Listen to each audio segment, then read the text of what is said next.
Assalamualaikum warahmatullahi wabarakatuh. Di sini saya akan mencoba menjelaskan tentang rancang bangun fermentor yogurt dengan sistem kontrol logika Fuji menggunakan microcontroller Atmega 32. Yang pertama, penjelasan tentang fermentor. Fermentor adalah sebuah peralatan atau sistem yang mampu menyediakan sebuah lingkungan biologis yang dapat menunjang terjadinya reaksi menjadi bahan yang dikehendaki. Kemudian langkah yang pertama adalah pembuatan tangki fermenter tersebut. Fermentor dibuat dengan bahan aluminium dengan kapasitas maksimum 9 liter susu.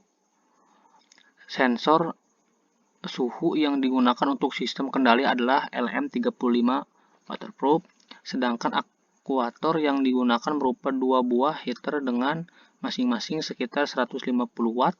Gambar 1 akan menunjukkan fermentor yang telah dirancang. Nah, ini adalah rancangan fermentor itu sendiri. Kemudian, perancangan hardware sistem instrumentasi dan kontrol. Sistem pengendalian yang dibuat menggunakan microcontroller Atmega 16 dengan input berupa sinyal dari sensor LM35. Output pengendalian dihubungkan dengan rangkaian driver dan solid state switching untuk mengendalikan aktuator atau heater. Gambar 2 akan menunjukkan rangkaian elektronika untuk pengendalian suhu fermentor. Nah, ini adalah rangkaian elektronika pengendalian suhu fermentor itu. Untuk pengambilan data dan monitoring sistem digunakan data logger GrabTech GL220 dengan input sensor berupa sensor suhu LM35 yang digunakan untuk sistem kontrol dan sensor thermocouple untuk monitoring suhu di bagian tengah fermentor. Sampling data yang direkam adalah 1 detik dilakukan selama proses fermentasi berlangsung. Gambar 3 akan menunjukkan data logger dan skematik diagram sistem yang digunakan pada saat eksperimen.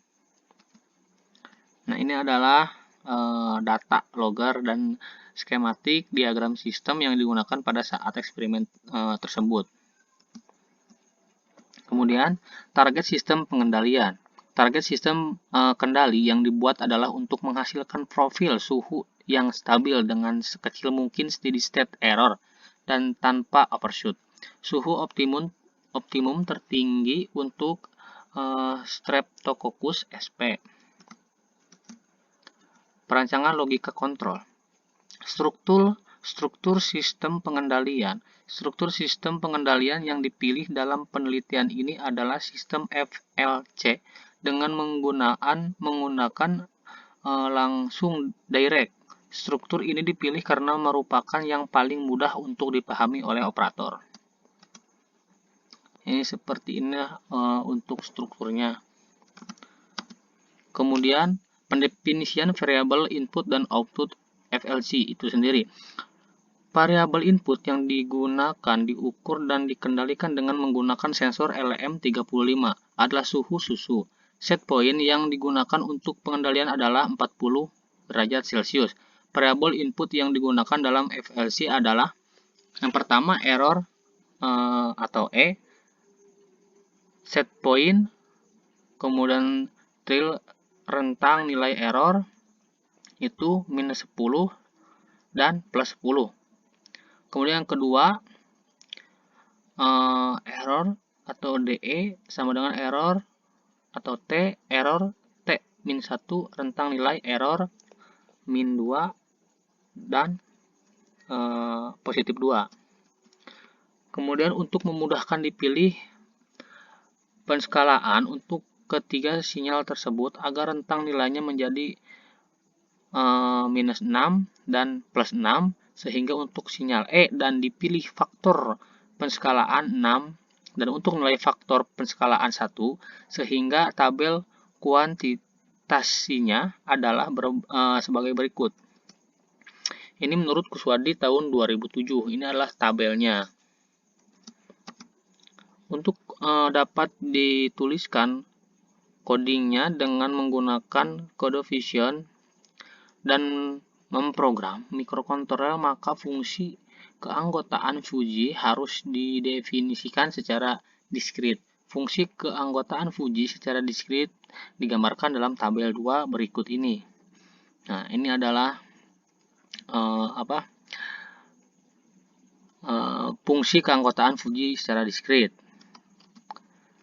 Kemudian pembuatan dasar aturan Fuji. Karena variabel input ada 2 dan masing-masing memiliki 5 membership, maka aturan Fuji yang dibuat ada 25 aturan sebagai berikut yang dirangkum dalam tabel 3. Ini adalah rangkuman tersebut. Sinyal kendali U. Untuk hasil sinyal kendali U akan bernilai antara minus 6 sampai plus 6. Untuk menerjemahkannya ke akuator presentasi PWM, maka mengikuti aturan sebagai berikut. Jadi untuk hasil dengan blok warna kuning atau hasil negatif lebih dari 0, maka sinyal kendali bernilai 0 atau heater off. Yang kedua, untuk hasil dengan blok warna hijau mendekati 0. Jika negatif, maka sinyal kendali 0 atau heater off. Jika positif, maka sinyal kendali sama dengan PWM sesuai nilai yang didapatkan dengan konversi mengacu rentang nilai 0 sampai 6 sama dengan rentang PWM 0 sampai 100%. Dan yang terakhir adalah blok warna putih sesuai dengan rentang nilai 0 sampai 6, maka output PWM bervariasi dari 0 sampai 100% dibagi dengan skala 6 tersebut. Sekian presentasi yang dapat saya sampaikan. Kurang lebihnya mohon maaf. Bila ada pertanyaan, saya akan mencoba menjawabnya. Kalau misalkan saya tidak bisa, mungkin ada yang lebih paham untuk bisa menjelaskannya. Sekian dari saya. Wassalamualaikum warahmatullahi wabarakatuh.